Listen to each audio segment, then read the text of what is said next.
Hello everyone, this is Daniel Richardson and I'm the WCPW review guy, and this is just a recap of all the exciting action we saw this past week on WCPW Loaded.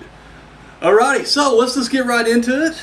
First, our general manager Adam Pichiti came out to address the crowd and let them know, not just them, but the boys in the back, that the Piledriver is now banned. Last week, Rampage pile-driven a security guard and broke his neck. Everybody here on the staff, we have actually passed around a jar. We're paying collection for the guy. So, we hope, we do everything we can to help this guy out. So, it's going to be times, it's going to be tough. Christmas is coming up, it's going to be bad. Wait, what's up? Oh. Apparently, after the announcement was given, they said that Rampage just didn't give a damn. Him and Blompier said they don't care, no pile drive anybody. So we've actually decided to take the money we collected in the jar to buy ourselves some pile driver protective helmets that King Ross was talking about. So that's what we're going to do with that.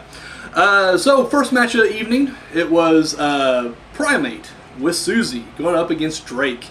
And of course, if you remember from last week, Susie said she was looking for somebody more than a man, more of a beast to be her new manager, I guess, or to be the manager of. And Primate is that beast, and yeah, just fucking slaughtered Drake, poor guy. After the match, Joe Coffey returned the shoulder bump that was given to him last week from Primate, and yeah, Primate looked happy about that. We were definitely going to see a fight soon between these two monsters. And Drake was also approached backstage by James Kennedy. And apparently, Kennedy's got his eye on him. He's looking for a new prospect to join his group. So, I don't know, dude. Kennedy looks a little sinister. Drake, I don't think it's a wise thing. Yes, you got your ass handed to you, but you fought Primate. I don't think anybody would stand up against that.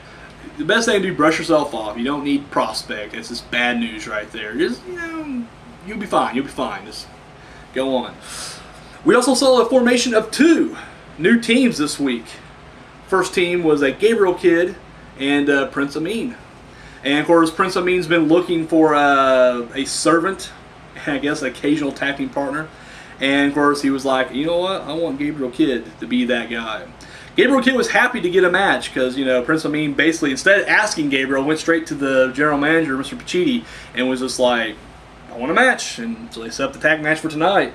Gabriel Kidd didn't mind the match. He's actually, clearly he wants the opportunity to prove what he has in the ring. But he was just, he nipped that whole servant thing in the bud. He's like, I ain't carrying your bag. This ain't going to happen.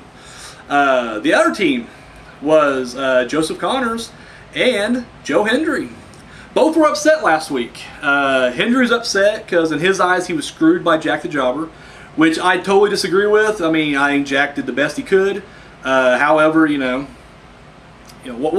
can he do? He's not even a trained referee. Like, even he knew it was ridiculous to be the enforcer of that match. He did the best he could, and what happened happened. So Hendry just needed to let it go. Connors, on the other hand, was upset because Prospect gave him a pretty good beatdown after their match last week. So they both kind of, they took their negativity and they decided, you know what, fuck it. We'll just team up. We'll form a team. Because we got each other's back, no one can fuck with us. So that was the teams right there. Connors and Hendry had a pretty easy night.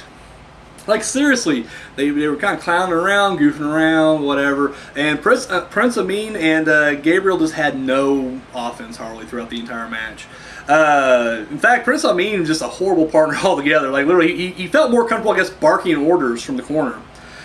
And then toward the end, he just kind of gave up and just stayed out of the match completely. Of course, Joseph Connors hit, Gabriel Kidd for a second week in a row with the Cradle DT, fucking flattening him. The weird thing was, Connors, though, Joe Hendry tagged himself in. And I was thinking when I saw the match, I was watching it, I was like, all right, you're going to set up a new tag team move. And then when I saw him hit the DT, I was like, well, then Hendry's going to come in and do his own move. Like, they're just going to, put the ice on the cake. No, he just picked up the win, just stole the win. Stole the pin. See, the problem with Hendry is, it's all about Hendry. And don't get me wrong, I like Joe Hendry, but buddy, you're a tag team partner here. You're in a partnership. And you can tell it kind of bothered Connors, but he's a good guy. He let it go. He's just like, fuck it. Just whatever. We got the win. We got the W. No big deal. But man, Hendry, you gotta understand, this is the problem with Joe Hendry is, like I said, it's all about Joe Hendry. In fact, I said last week, the reason why he, basically screwed himself out of the spot in the WCPW World Title match was because instead of just accepting Jack the Jobber's offer to be, to be his guy, he was like, I'm gonna, play music or sing some songs and play PlayStation and just goof off for a week. And then guess what happened? In that time, Big Damo shows up, puts himself in that position. They have a match and he loses. So he had no one to blame but himself for losing that match. There shouldn't even been a match. He literally should just be like, yes, Jack, I'll be the guy. This week, same thing. He's in a tag team, partnership with Joseph Connors. But instead of being a tag team, like, he clearly wants, Connors to dress kind of like him. He picked up the win. But don't get me wrong. I mean, I get it, but he didn't add that to the final equation there. Cradle DDT by Connors, and then you tag yourself in, and instead of going to the top rope or going in and delivering whatever finisher you have, you could have done another sick-ass fucking fall-away slam. You don't. No, instead, you just go for the quick win. I don't know, man. That's not the way you should, form. That's not the way a partnership should work. But they did pick up the win, and they both walked out together, which is more than I can say than Prince Amin and Gabriel Kidd. Oh my lands, after the match, fucking the Prince was just, degrading him, just fucking talking down to him in the ring, belittling him, and then fucking bitch slapped him, and then walked out. There now, I hope Gabriel Kidd does not let that slide. Like, I hope this week he addresses that shit and, fucking gets a little bit payback. I'm not gonna lie, I'm not a Amin fan. I'm just not. I gotta agree with fucking Simon Miller on this one. He's no Prince, and if he is, he's a douchey wrestler. That's all there is to it. Last week he was like, I demand, I want the title. He wants everything given to him. He won the title last week. He's like, I'll fight open challenge. I'll fight anybody. I'll beat anybody out there. And Joe Coffey showed up, smacks him around a little bit, and then he leaves and gets himself counted out. This week, instead of even trying to make the save for his team, he just let Gabriel Kidd get beat up in there. Oh, Prince Mean, not feeling it, buddy, not feeling it. Fucking Prince, are you kidding me? And then finally, or no, not finally, sorry, we move on. We have a little segment with, we find out Martin Kirby backstage, mad that he was not put on the card. And Pachi just flat out laid it out for him. He just said, hey, listen, you don't deserve a spot tonight. Like, I'm sorry, I'm booked up. You lost your match last week, there's just nothing for you. And of course, Kirby's all mad. But, once again, no one to blame himself. He was goofing off in his match last week. He was clowning around. Guess what? He got beat by the next guy in our next match. Oh, El Ligero versus Jay Lethal. Now, if Ligero could win this match, he gets himself a shot at Jay Lethal's Ring of Honor World Championship. Big opportunity for Ligero. And you know what? The match, it set the house on fire. Like, it literally was just awesome. Very fast-paced. A technical classic. It was just insane. Towards the end, however, they knocked each other out. They were both laid out, and Kirby runs in. And you can tell he's pissed that Ligero beat him last week. The smart thing, Kirby, I can see what he's trying to do. Instead of attack Ligero just straight up, which would have cost him a disqualification win, which would have gave him a shot at the title. Which, don't get me wrong, we don't want to see that happen. But that would have been it. That would have been a win. That would have been an opportunity nonetheless. A tainted victory, but victory nonetheless. But Kirby knew that, and he went ahead and jumped on Jay Lethal, started beating the shit out of him. Bell rings, but then he just says fuck it and goes back and starts beating up Ligero anyways. And of course, the referee sees this, knows what's going on, and did really the best thing the referee could do. He just throws it out, declares a no contest. No contest. Kirby continues to beat on both guys until Ligero beats his ass and throws him out. So, getting rid of that garbage right there. And I tell you now, Kirby, you got an ass whooping coming to you. I guarantee it, Ligero will not let that slide at all. Lethal said he had no power. Like, at the Ring of Honor, they have their own championship committee. It's like the WCPW. It's a totally different company altogether. So, he can't just grant world title matches. But he said he'll definitely talk to the guys because, you know what? El Ligero earned it. He says, you took me to the limit, and you definitely deserve a title shot. So hopefully we'll see that sometime in the future, and I'm definitely pumped to see that. And finally, in our main event, we have Noam Dar going up against Rampage. Of course, Adam Blampied brought Rampage out to the ring.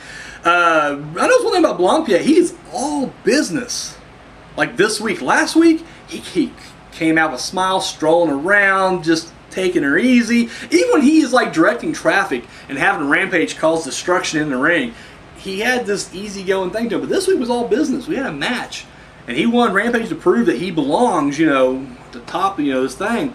However, dude, Noam Dar, which I was very surprised, little guy, cruiserweight, dude took Rampage to the limit. Several times I thought Noam was going to pick up the win. I mean, that's how much, you know, Dar was doing. Like, he was causing a lot of damage in there, to the point that Blampied actually had to interfere. Of course, Rampage, you know, quickly recovered from that and, you know, put his own hurt on him. The odd thing was, Blampied was asking for a Piledriver. Now, we know it's banned. And Rampage didn't do it. Refused and went ahead and did a sit-out powerbomb instead. Now, the interesting thing here is, though, because I remember last week I was thinking, you know, Jack the Jobber has Big Damo. And I was like, there's no way he can even talk to this guy, let alone, you know, coach him as he needs, you know. I mean, it's Jack the Jobber's guy. But it's like, dude, Damo's a wild animal. Like, he had Jack the Jobber cowering in a corner last week. That's how much psycho Big Damo is. But I'm like, Rampage, I was like, you know, Blampied definitely has Rampage under control. He's a wild animal, but guess what? Blampied's got the leash, and he unleashes him, and guess what? He goes out and does Blampied's bidding, but not this week. And you can tell Blampied was seriously upset about that. He wanted a Piledriver, and Rampage did not deliver. After the match, Big Damo, Jack the Jobber come out. Jack the Jobber's chasing Blampied around, and Big Damo and Rampage lock it up in the ring, and they start going at it. We ran out of time, and of course, that was the end of Loaded Episode 2. Hell of a week. I can't wait to see how this all, you know, plays out. Of course, you know, WCPW World Title will be on the line sometime in the future between Big Damo and Rampage. Jack the Jobber's guy versus Adam Blampied's guy. This is a feud that goes back further than even WCPW history. I mean, it was all about, you know, the Pachi Club versus BX back in the day, and it's come to a head now. Also this week, we've actually had an announcement. Grado? I don't know. Jack the Jobber, I'm sorry. I could not understand the way you pronounce that dude's name when you announced it. But yeah, we do have a new wrestler signed. And can't wait to see what he does, the impact he will make. And of course, it's been announced that there will be a women's division opening up soon here in the WCPW, and that's exciting as well. So, because women's wrestling is coming back in a big way around the world, so I'm glad to see it's coming to our little corner here at the WCPW. So, all right, guys. Well, I'm Daniel Richardson, and yes, I am one tennis racket away from managing the Midnight Express. And yeah, I'll see you next week.